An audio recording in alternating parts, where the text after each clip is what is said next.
Hi, it's Mitch from Pickdawgz.com here with your free pick in the Spurs versus Pacers NBA matchup on Sunday, March the 3rd, 2024. If you like all the free picks we do at Pickdawgz, you'll love our premium picks, our best bets. Use the discount code PICK for 15% off. We also have products meant for people who make big bets, people who have big bankrolls looking for one-on-one style service. Those products are not available on the website. So if you make big bets like that, text that number. So like I said, if you bet like I do, go ahead and text the number. But let's get to this one. We've got the Spurs taking on the Pacers, and the Spurs 12-48 on the season. But I'll tell you, we've seen glimpses of the Spurs where they have looked very, very good, and it's usually when Wemby takes over the game. You know, I've been highly critical of the Spurs, and it's not, and of Wemby in general, and it's not really because I don't think he's talented. It's not that I don't think he has all those things. It's not that I don't think the Spurs a couple of years from now are going to be a better team than they are now. What I thought was coming into the season was that they were getting just a little bit too much hype for a team that drafted number 1 overall, and there's going to be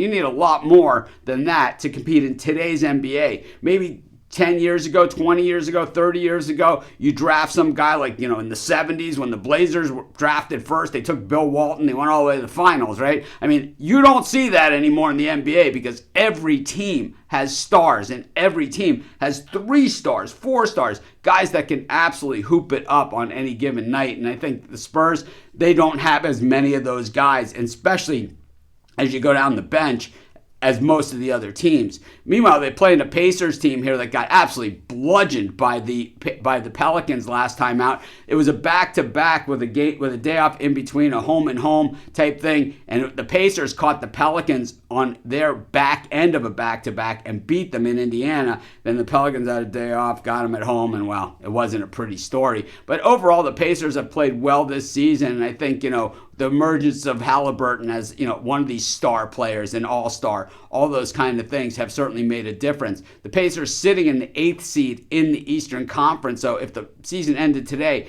they're in 34-28 on the season. These teams haven't met since November, and it was the Pacers 152-111, putting that big number. So if the Spurs were thinking revenge, well, they've had a lot of time to think about that. The Spurs coming off that monster win against the Oklahoma City Thunder, 11-point dogs, and I'll tell you what, they handled the Thunder in that game, 132-118. Once again, a big performance by Wemby in that one. And like I said, the Pacers coming off of that 129-102 loss to the Pelicans, nothing pretty about that. We know that the Pacers offense is superlative, right? The best shooting team in the entire NBA, 7th best from the perimeter, but when it comes to the defensive side, they don't get it done. The Spurs defense, while they're 25th ranked in shooting percentage against and 27th in three-point shooting against, these numbers are actually an improvement of where we saw this team earlier this season, so they actually have been getting better. It's still,